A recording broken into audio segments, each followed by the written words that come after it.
Assalamualaikum warahmatullahi wabarakatuh. Waalaikumsalam warahmatullahi wabarakatuh. Warahmatullahi wabarakatuh.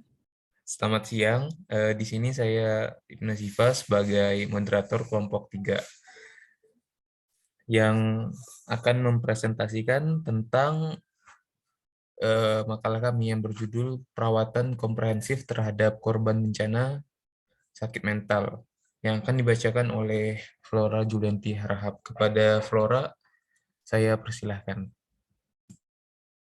Baik, terima kasih banyak kepada moderator yang telah memberikan saya kesempatan. Baik, kali ini saya akan mempresentasikan hasil diskusi kami yang berjudul Perawatan Komprehensif Terhadap Korban Bencana Sakit Mental. Next. Di sini yang beranggotakan oleh Flora Julianti Harahap, oleh saya sendiri, Gading Esa Maulana, Gina Saada Hasibuan, Ibnu Asifa, Lam Maulana Pratama, Isma Rehana Afifah, Jian Saputra, dan Karlisa. Yang pertama, definisi. Sakit mental atau gangguan mental menurut Departemen Kesehatan Republik Indonesia 2010 adalah suatu perubahan pada fungsi jiwa yang menimbulkan penderitaan pada individu dan hambatan dalam melaksanakan peran sosial. Seperti halnya manusia pada umumnya. Ketika terjadi suatu bencana akan timbul beberapa kejadian atau situasi baik psikososial maupun mental yang dialami oleh korban, termasuk juga penyandang gangguan jiwa seperti kepanikan yang luar biasa. Next. Perawatan kelompok rentan pada sakit mental yang terdiri beberapa step. Yang pertama, step prabencana, kedua step saat bencana, yang ketiga step pasca bencana. Di sini pertama perawatan prabencana. Perawatan prabencana terdiri dari 3 tahap. Yang pertama bantuan evakuasi, kedua mengikut sertakan dengan pengurangan risiko bencana atau PRB, yang ketiga memberi materi ajar mengenai PRB. Yang kedua, perawatan saat bencana. Perawatan saat bencana dapat dilakukan oleh beberapa tahap. Yang pertama, melakukan evakuasi. Kedua, menampung di pengungsian. Yang ketiga, membawa korban ke rumah sakit. Yang keempat, melakukan konseling. Kemudian, step yang ketiga, perawatan pasca bencana. Perawatan pasca bencana terdapat 6 tahap. Yang pertama memberikan konseling, kedua kebutuhan kesehatan, 3 kebutuhan rumah tangga, 4 keamanan wilayah, 5 kebutuhan air bersih, 6 sarana dan prasarana. Perawatan komprehensif psikososial. Dukungan psikososial merupakan bantuan yang diberikan kepada individu dan masyarakat yang mengalami gangguan psikologis, di mana bantuan ini dilakukan secara terus-menerus dan saling mempengaruhi antara aspek psikologis dan aspek sosial dalam lingkungan di mana individu atau masyarakat yang berada.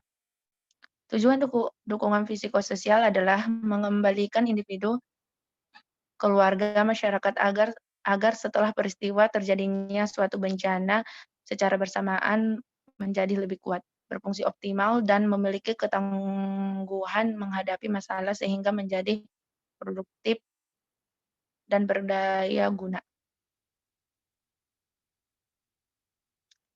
Dukungan psikososial. Dukungan psikososial mempunyai manfaat diantaranya membantu individu untuk mengurangi beban emosinya, kedua mengembalikan fungsi sosial individu di dalam lingkungannya, ketiga meningkatkan kemampuan individu di dalam pemecahan masalah-masalah yang dihadapi pasca bencana.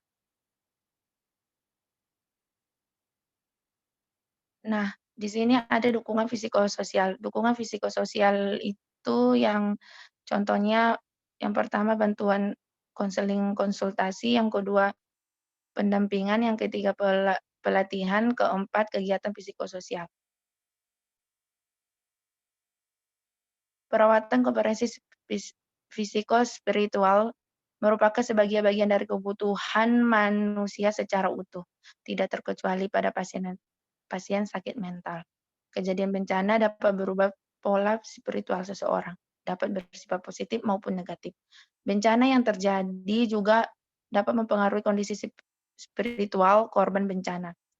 banyak individu yang sangat bergantung pada keyakinan dan praktik keagamaan dan untuk menghilangkan stres ketika sakit atau terjadi bencana agar dapat mempertahankan harapan, makna, dan tujuan hidup.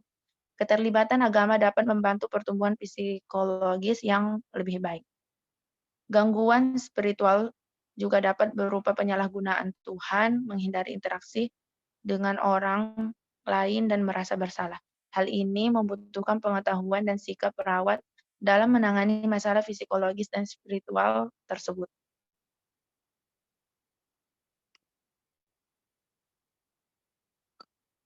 Kemudian di sini juga terdapat perawatan komprehensif fungsional, di mana di sini menjelaskan tentang trauma psikologi setelah bencana alam akan semakin memburuk kondisinya.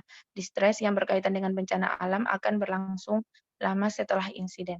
Kondisi tersebut akan semakin memburuk bila tidak dideteksi sejak dini dan ditangani dengan baik, sehingga membutuhkan pelayanan kesehatan mental atau trauma healing.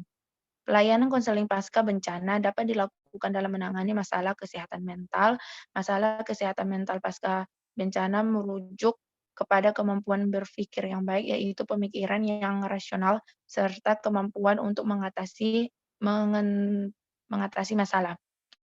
Arah penyelenggaraan pelayanan konseling pasca bencana mencakup pengetasan masalah kesehatan mental pasca bencana, yaitu depresi, kegelisahan, stres, dan post-traumatic stress disorder. Kemudian kesimpulan-kesimpulan yang dapat diambil dari materi yang di atas diantaranya adalah pada kelompok rentan dengan sakit mental memerlukan perawatan komprehensif psikososial, spiritual, dan fungsional. Praktik spiritual berperan penting dalam pemulihan korban bencana. Apabila perawatan psikososial dan spiritual terintegrasi, maka akan mendapatkan hasil lebih baik dan holistik, sehingga korban bencana dengan sakit mental lebih adiktif dan dalam menghadapi bencana. Salah satu bentuk layanan kesehatan trauma healing yang dapat diimplementasikan oleh perawat untuk mengatasi masalah psikososial atau gangguan mental yang mindfulness spiritual. Baik, mungkin cukup sekian presentasi dari hasil kelompok kami. Kemudian saya kembalikan kepada moderator. Terima kasih. Terima kasih atas pemaparan materinya, Flora. Sekian hasil diskusi dari kelompok 3, kurang lebihnya mohon maaf. Assalamualaikum warahmatullahi wabarakatuh. Waalaikumsalam warahmatullahi wabarakatuh. Warahmatullahi wabarakatuh.